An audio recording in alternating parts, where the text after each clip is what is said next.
naman sa'yo eh. Huwag kang mapapabasa sa ulan. Kita mo tuloy nangyari. Greg. Charity, matagal nang patay yung asawa mo.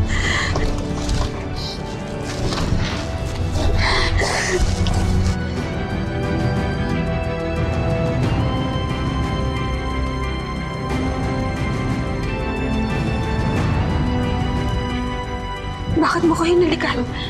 Charity, sorry. Pagkatapos nito, baka maligo po ako sa ulan.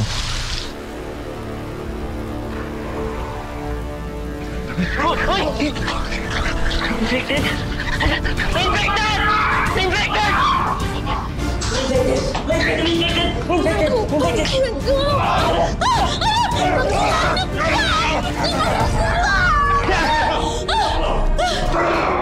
Greg, patayin mo yan! Baka ako yung sunod din eh!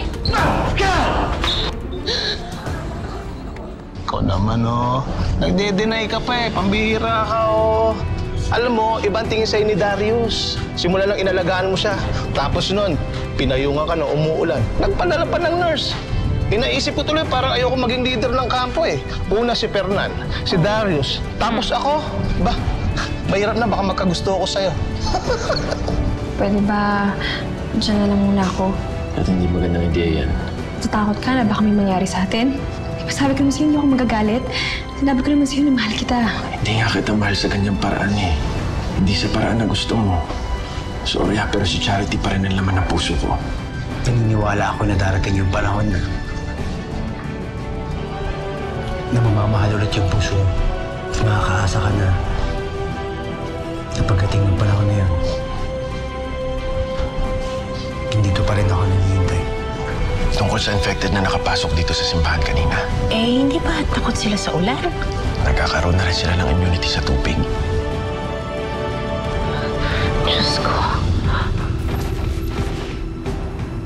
Hindi ko na kaya maghintay. 2 oras ko bago malaman mo yung resulta. Mauna naman ako. Sure.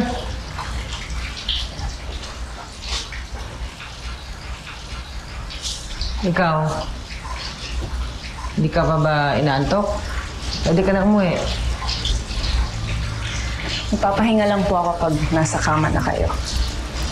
Bahala ka.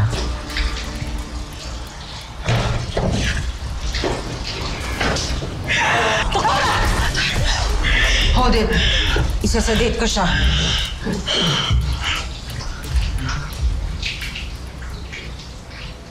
There.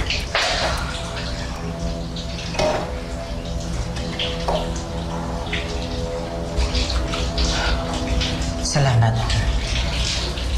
Salamat. Okay na yan. Malakas na yung binigay ko. Baka gusto mo na magpahinga. Muwi. Wala ka bang pamilya? Tatay ko lang ho yung kasama ko. Nasa safe house naman siya, kaya ligtas siya. Kayo naman ho yung hinahanap ng anak niyo si Ana. Hindi ko anak si Ana. Manugang. Asawa siya ng anak ko. Pero wala na siya namatay. Kinagatang infected. Sa pagtanggol sa akin. Di bali, doktora. Pag nahanap niyo na yung cure, wala na magbubuwis buhay. Hindi na sayang ang sakripisyo ng anak niyo.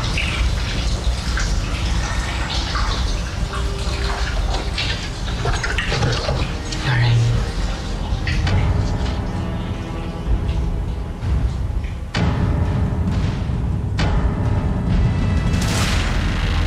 Naghihintay tayo ng ulan dahil yun lang yung chance natin na makalabas at makakuha ng supplies na wala yung mga infected. Ngayon, sinasabi nyo na hindi na rin safe pag umuulan? Hindi na sila natatakot sa tubig? Mamamatay tayo niyan sa gutom. Greg, anong gagawin natin? Sana nga, isolated case lang yung infected na nakita natin dito. Na hindi nga sila immune sa tubig. Kasi kung ganun, pero hindi pa rin tayo makakasiguro eh. Kasi wala eh. Isang infected pala nakita natin, wala pa namang nakakasunod. Kaya nga, paano kung hindi lang yung nag-iisa? Paano kung marami silang hindi na natatakot sa tubig? Mukhang kailangan na nating lumipat ng lugar sa mas malaki. Kung saan may protection tayo. Bakit di tayo pumunta din sa kampo ni Supremo? Diba, may bago naman silang pinuno. Baka naman mas mabait yun kaysa kay Supremo. Baka pwedeng sumama na lang tayo sa kanila. Oo, tama. Pwede tayo doon, kila Supremo. Josie, hindi pwede. Paano kung magkita si Charity at si Greg? Naman.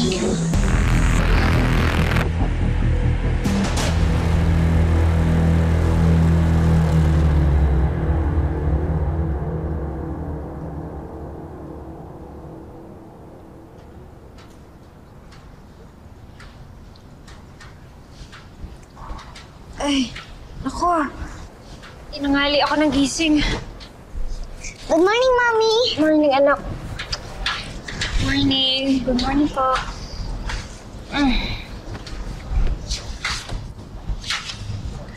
Relax ka lang po muna dyan, Mommy. Oo nga po. Kami na muna pong bahala sa inyo. Kain po muna kayo para bumalik na pong lakas niyo. Ito po tubig pag nauho po kayo. Thank you, mga anak. Ang babait naman ng mga anak ko. Siyempre po, mabait din po kasi ang Mommy namin. Ma'am, ba't po kayo tumayo? At saan po kayo pupunta? Yel, ang daming gawain dito sa kampo. Umulan pa kagabi. Pero kailangan niyo po magpahinga. Oo nga po. Yan po bilin ni Tito Darius. Huwag daw po kayo tatrabaho yung pagising niyo. Darius? Itilanggi ko lang kay Jimboy na gusto kita. Para hindi na kumalat sa buong kampo. At para hindi na rin isipin ng mga tao na binibigyan kita ng special treatment. Ano po yan, Mommy? Wala. Anak. Salamat sa paghanda ng pagkain, ha? Bait nyo naman. Pakiramdam ko tuloy, magaling na ako. Thank you. You're welcome po. Kain na po kayo. Ako na ito kakainin. Kayo, kumain na kayo? Opo.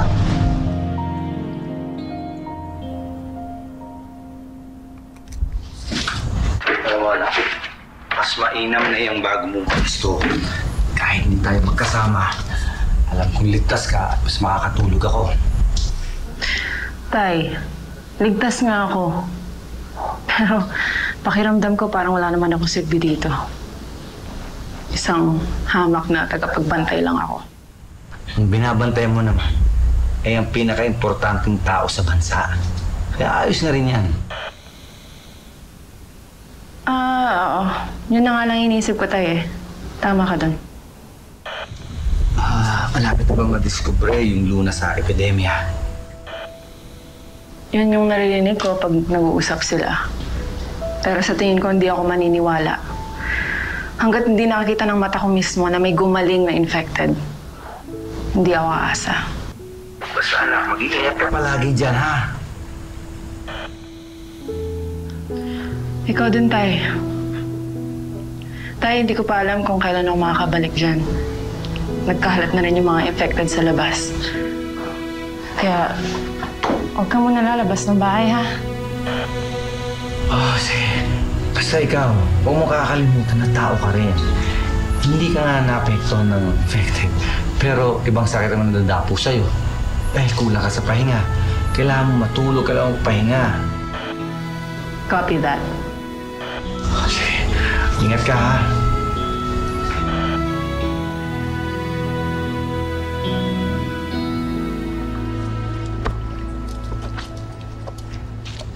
Snow kayo? Oo. Sige. Thank you.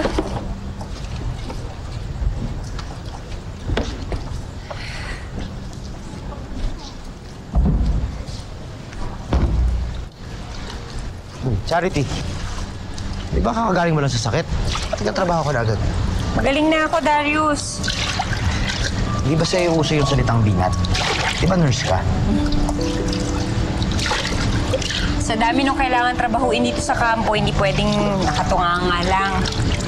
Sige, ako na magigit mo. Hindi na, ako na. Ako na. Sige. Ibigay mo yung saka mo.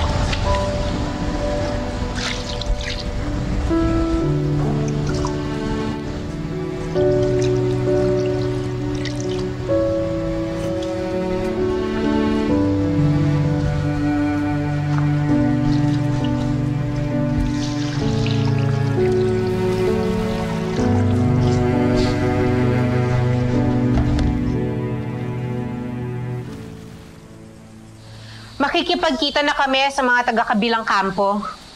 Mabuti pa bumalik muna kayo sa mga pwesto nyo. Babalitaan na lang namin kayo, ha? Maraming salamat. Sister, kasama po ako ha. Lagi na lang ako naiiwan kapag may lakad po kayo eh. Sige, isasama ka na namin ni Greg. Ayos. Baka rin, Cesar, no? Excited ka pa. Delikado na nga yung pupuntahan natin eh. Yun na nga eh. Delikado. Paano kung mas masahol pa kay Fernan yung pumalit na pinuno sa kanila? Siguro mas mabuti kung huwag na lang tayo tumuloy. Anong gagawin natin? Baka pwedeng subukan natin yung paraiso dun sa Santa Martina. Di ba sabi nila wala pang nakakarating na infected dun? Masyadong malayo yung Santa Martina eh. Hindi naman tayo diretso sa Santa Martina. Ang sabi nila tuwing katapusan, meron dumadaong na barko sa pier. Tapos yun ang naghahatid sa mga tao papuntang Santa Martina. Malapit ng katapusan, bakit di tayo mag-intay? Tas habang naghihintay tayo, anong gagawin natin? Katrina, ngayon pa lang, mas nagiging mapanganib na yung mga infected. Kung totoo nga na hindi na sila natatakot sa tubig, ano na lang mangyayari sa atin? Makukulong tayo dito. Ito na magiging libingan natin lahat. Katrina, tama si Greg. Bukod sa kwento lang ang Santa Martina, hindi din tayo sigurado doon. Pero yung kampo nila Fernan, abot kamay natin. Halika na, mabuti pa maghanda na tayo. Sorry, Kat. Ano yan?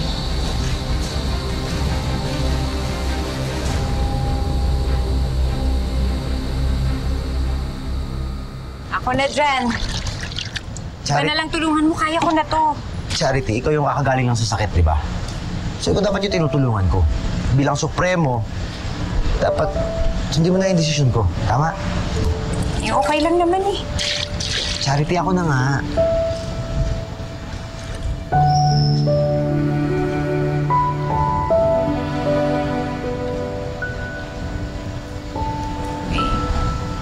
Buti na lang takot sa tubig yung infected, no? At least nakakapag-igib tayo dun sa labas. Oo nga eh. Pero sana makaharap pa tayo ng ibang kinakatakutan nila. Para hindi naman tayo dehado kapag nakakakwento natin yung mga infected eh. Oo nga. Sige, pakidala na lang yan dun ha kapag kapuno na. Yes, ma'am.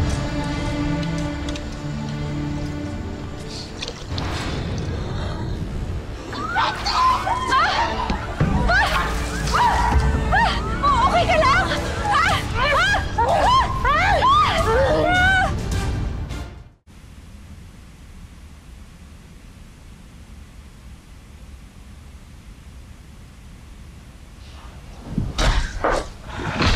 Doktora, bakit ka nagtatrabaho nang wala ako sa tabi mo? You're late. Hindi ako late, Doktora. Masyado kang maaga.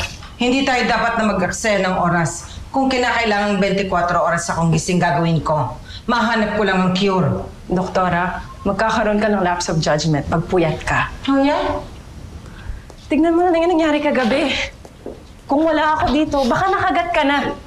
Kung nangyari yun, sino magpapatuloy ng ginagawa niyo dito? There is no one. Excuse me. Kahit ako o si Maris. Si Dr. Lazaro nag-umpisa ng research na to. Kaya kilala niya ang virus inside and out. Kaya kung may makakahanap ng cure, si Dr. Lazaro lang yun. Doktora, yun ang gusto kong ipaintindi sa'yo. Kailangan mo mag-ingat. Kasi kung mawawala ka, wala nang ibang makakahanap ng cure sa epidemya.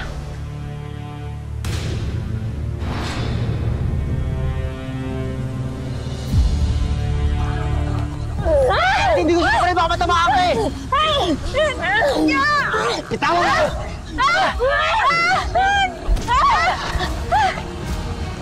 No,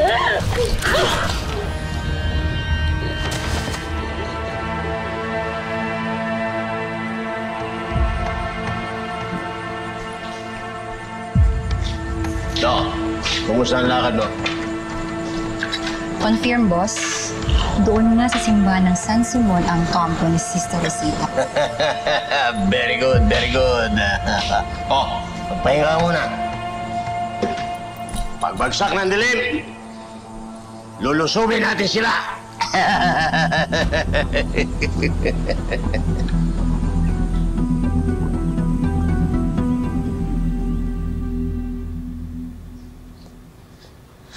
Greg, huwag na kaya kayong tumuloy dun sa kampo ni Fernando. Kahit napag-usapan na natin to, di ba?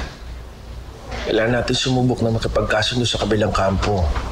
Isipin mo na lang, hindi na naman si Fernan yung namumuno sa kanila eh.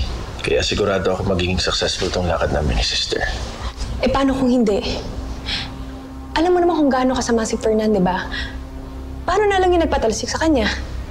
Teka lang. Ba't ba ganyang katindi yung pagtutol mo sa pagpunta namin ni Sister sa kabilang kampo? Ganun ba kalalay nangyari sa'yo doon kaya ayaw mong bumalik? Kat, di ba sabi mo si Fernan lang nanakit sa'yo?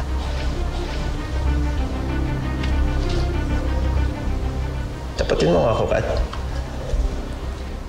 May iba pa bang dahilan kung bakit ayaw mong pumunta doon sa kabilang kampo? Wala naman. Nag-aalala lang ako. Baka kasi hindi ka na pumalik eh. Babalik ako.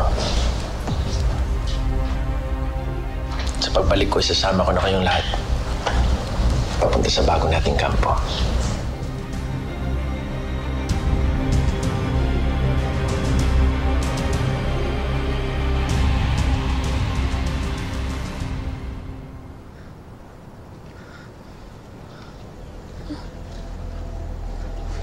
Patay na yata siya. Siguro naman.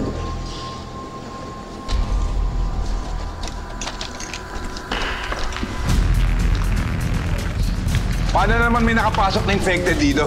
Si Aling Judith po to. Matagal na po namin napapansin na may sakit siya.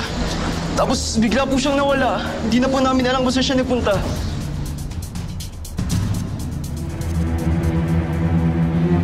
Akala ko ba takot sila sa tubig?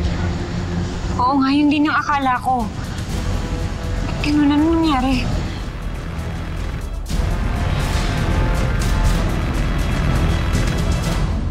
Sira na ako kay Greg kapag nagkasal ni Charity.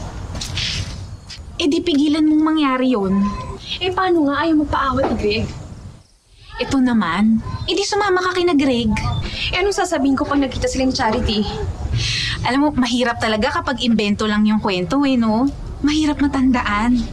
Kat, di ba sinabi mo kay Greg na hindi mo naman nakita nung namatay si Charity? Oo. Ang sabi ko, kinundo lang sa akin na nakakita ng pagkamatay nila. Yun! Yun yung lusot mo. Chismis. At hindi mo naman siguro kasalanan kung mali yung chismis na narinig mo na namatay na si Charity. Diba?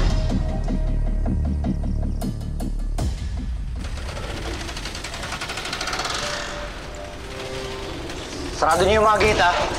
At siguraduhin niyo secured ang buong kampo. Oo nga. Ilang beses na tayong pinasok ng mga infected. Darius. Bakit? At nila may radyo. May tawag mula sa kampo na Sister Rosita. Gusto makausap yung bagong leader natin eh. Hawak nila si Susie.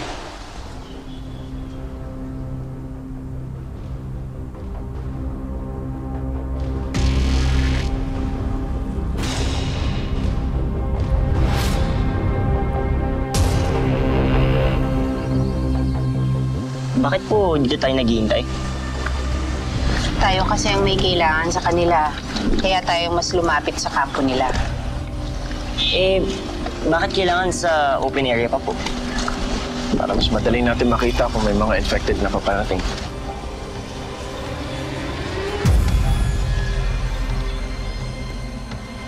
Ayun na sila. Sana wala si Charity.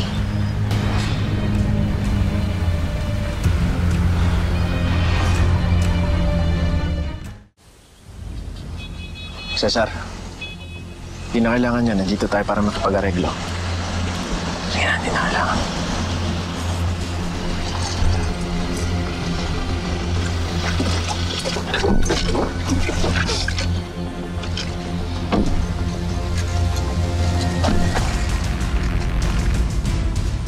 Wala si Charity.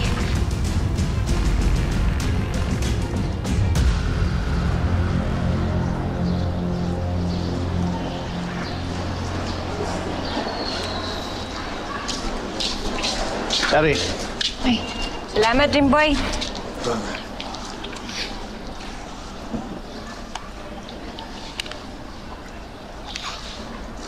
Kumusta na kaya pakikipag-usap nila doon sa kabilang kampo, no? Hindi pa nagraradyo eh. Sana naman maayos ang pakikipag-usap nila. Sana nga positive para may ibang tao naman dito. Kasi nakakasawa na yung mukha ng mga kasama natin dito eh. Ibig sabihin, pati sa mukha ko at sa mukha ng mga bata, nagsasawa ka na rin. Iyan ang mukhang hindi nakakasawang pagmasdan. Oh, isang ngiti mo pa lang, nakakawala ng gutom. Pagmasdan mo itsura ko, nangangayayat na. Nangayayat na? Ikaw talaga, palabiro ka talaga para kang si Greg. Hindi. Alam mo, Chari, kasi nangako kay Greg na poprotektahan kayo. Kasama na doon yung protektahan kayo sa lungkot. Salamat, Jimboy, ha? Kahit wala na si Greg, nandyan ka pa rin. Siyempre naman. Ibiniling kayo sa akin ni Greg eh.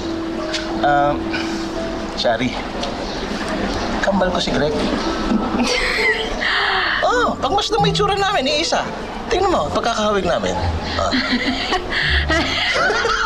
Tingnan mo! Ikaw talaga. Ayoko! Hawig, di ba? Sige na nga. Hawig na nga. Sige na. O yan, inumin mo na yan. Salamat, Jimboy. Kat, di ba yun yung kapatid na manugang ni Doktora Lazaro? Ano ba yun? Ayun. Kaya naman pala napapabayaan mo yung asawa mo. Kung sino-sino inuuna mo eh. Kuya, tama na yan. Wala ka talagang kwenta, no?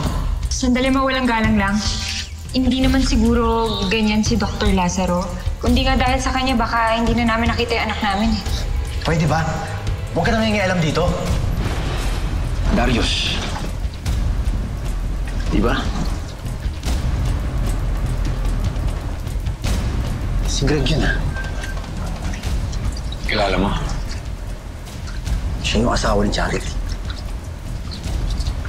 O kaya ang asawa ni Charity.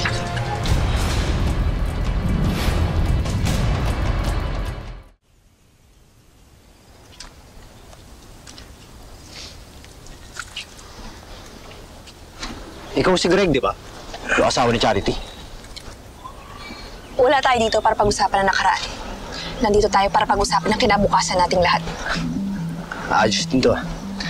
Wala nang paligoy-ligoy pa. Pasensya na. Importante lang kasi talaga yung bawat minuto eh. Baka mamaya, pagpiestan tayo dito ng mga infected kapag nagtagal tayo. Eh di sige, mauna kayo. Kayo ang may kailangan sa amin, di ba? Kumbinsihin nyo kami kung bakit kami makikipagsanib puwersa sa inyo. Si Suzy, nahanap namin eh. Babalik namin sa inyo. Isinuka na namin yung babaeng yun. Kung gusto nyo siya, edi sa inyo na lang. Yung mga kasama namin sa simbahan, lahat sila malulusog, masigla. Isa sa kanila walang may sakit. Sigurado ako, makakatulong sa kapwa ninyo yung karagdagang tao. Diba, ika nga, safety numbers. Kapalit naman nun, mabilis mauubos ang mga pagkain namin. Inumin at iba pang supplies. May armas kami. Kami rin. At sigurado ako mas marami kaysa sa hawak ninyo.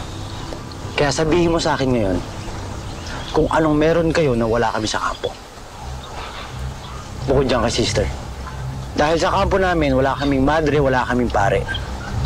Pero sa panahon naman ngayon, hindi naman uso ang Diyos. Mukha namang wala tayong mabibigay sa kanila. Sabi ko sa'yo, dapat din lang natin tinuloy ito. Tama yung kasama mo. Nag-aaksaya lang tayo ng oras dito para sa kapakanan ng mga tao ko. Hindi ako makikipagsanib puwersa sa inyo. Kaya good luck na lang. Tara na. Teka, saglit. Posibleng na-mutate na naman yung virus. May nakita kami infected kasi hindi nataka sa tubig. Baka lang hindi nyo pala. Pwede mo nang sarilihin yung impormasyon na yun, di ba? Bakit sinasabi mo pa sa amin? Para makapag-ingat kayo. Kahit hindi tayo magsasanib puwersa, siyempre gusto pa rin namin mabuhay kayo. Salamat. Pero alam na rin namin na hindi sila takot sa tubig. Ingat na lang kayo. Hindi siya isolated case.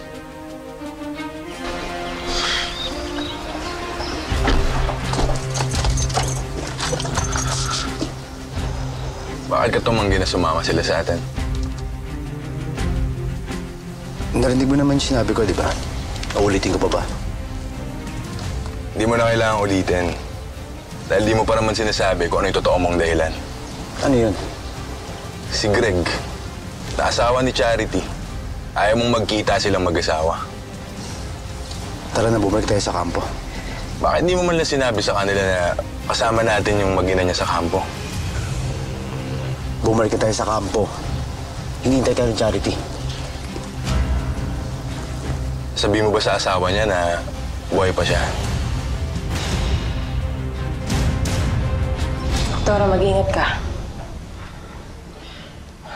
Let's keep our fingers crossed. Sana this time gumana na.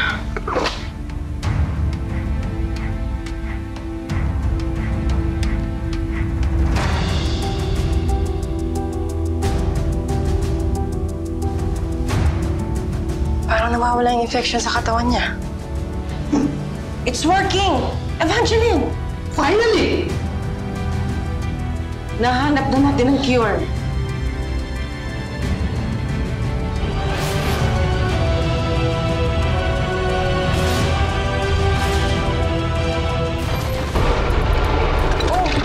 Uy, Greg, bakit tayo minto?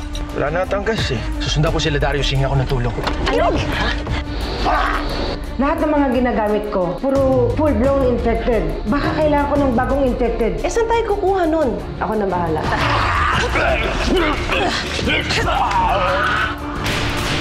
Sa wakas, nakita rin kita.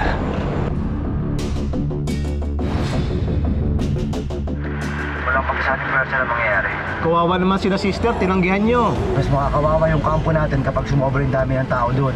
Sir Darius, may nag-ahap sa inyo sa labas. Greg, ginagawa mo dito? Okay lang ba kung makahingi kami ng konting gasolina sa inyo? Para lang makabalik kami sa kampo. Oo naman. Kung wala ako.